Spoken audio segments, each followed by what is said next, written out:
So I used to work at a warehouse that got robbed. And it wasn't robbed at gunpoint, but through an inside job. And I worked with the guys who did it.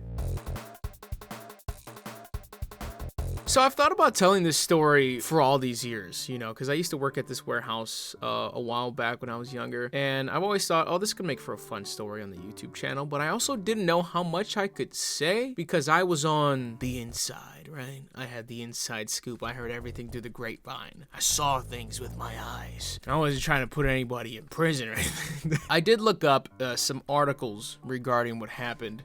So I will tell you what's in the articles and maybe just put in a little bit of 2 cents from me. I can't give you the whole scoop, because that shit's just way too juicy for you. There's really nothing too much extra to it, but it is a fun story to tell. So I used to work at a warehouse that sold protein, vitamins, pre-workout, stuff like that, which limits it to like 3 options overall, but fun job, cool people. When I first started there, I got introduced to 2 fellas who didn't necessarily have a higher position than me, but it was that weird, awkward kind of like adjacent position, but like our pay's not that different like at all, and they just have more responsibility really. I wouldn't see them too much. I would usually see them break down shipments. So on that note, I can start by reading this. 2 men are facing charges for stealing more than $500,000 in weight loss supplements from their employer. You heard that correctly. More than $500,000 in weight loss supplements. You thought this was a cutie pie, patootie pie? They took 2 5-pound tubs of Syntha-6? No, this was major theft that we were seeing here. It's very funny the way that this was even discovered, because from what I understood, and once again, this is all from my angle, this is from what I heard, this may not be fact,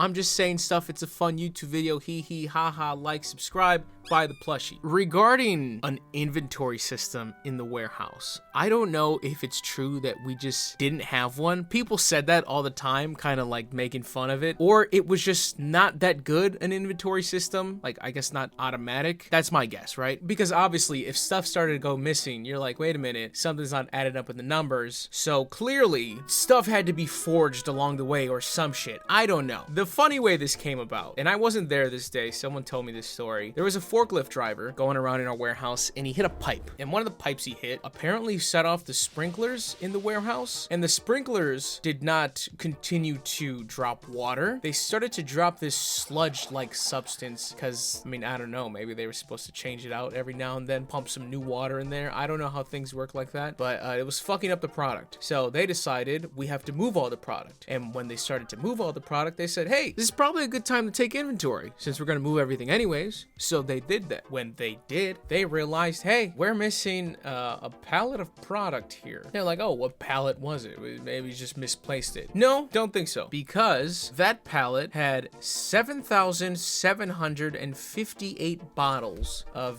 a fat burner that was very hot at the time. Those bottles had a retail value of $302,174. This is where the timeline gets fucky for me, because I don't know how fingers started to get pointed around. I don't know if the higher ups started to talk to employees and employees started to snitch and let people know what was going on, or if they just kind of used their eyes and, figured, hey, you guys are the ones that usually deal with this stuff and it's missing. Thoughts on that? And then maybe they just didn't have an answer for it. I don't know. While working there, they were working there, and I would always just see them off in a random aisle doing whatever the fuck. I don't know if they were still getting busy when I was there. Maybe. I would assume so. And then one day I realized, hey, I haven't seen those guys in a couple days. And then that's when I started to get the stories. And I was like, oh.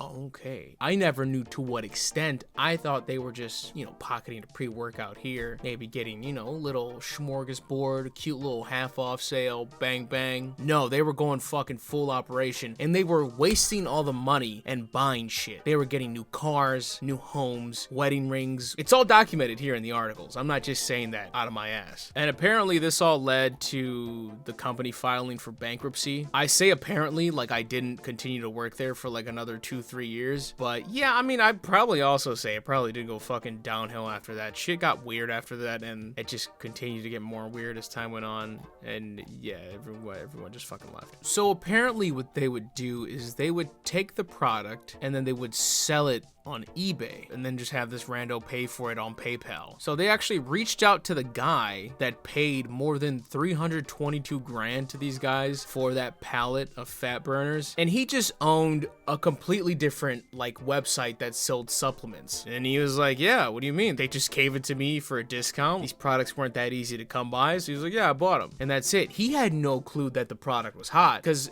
apparently the two guys were saying they had their own business. And he was like, all right, whatever, just fucking bing, bang, boom. What I found most interesting in these articles, because I don't remember if I knew this or not, they spoke with an employee for one of these articles, and he talked. He admitted that he was taking products from the company and selling it on eBay, and that he knew that those two guys were doing it as well. I don't know if he said this maybe to kind of clear his name, like, hey, I'll give you the information, I'll tell you I did it too, but they were doing it much higher scale. Like, he was just, like I said, taking the 2 5-pound tubs and whatever, getting rid of that. He told them that he would pack items in the boxes, and then the guy would ship the boxes to his house and just charge him for the shipping cost. And before he started to take the product and sell it himself, he would just buy it from them for half price. So they were running their own little distribution business in the fucking place of distribution for this business, right under everyone's nose. By the way, I'm laughing because I'm like 98% sure I know who the employee is that they're talking about. This employee also told them that the assistant manager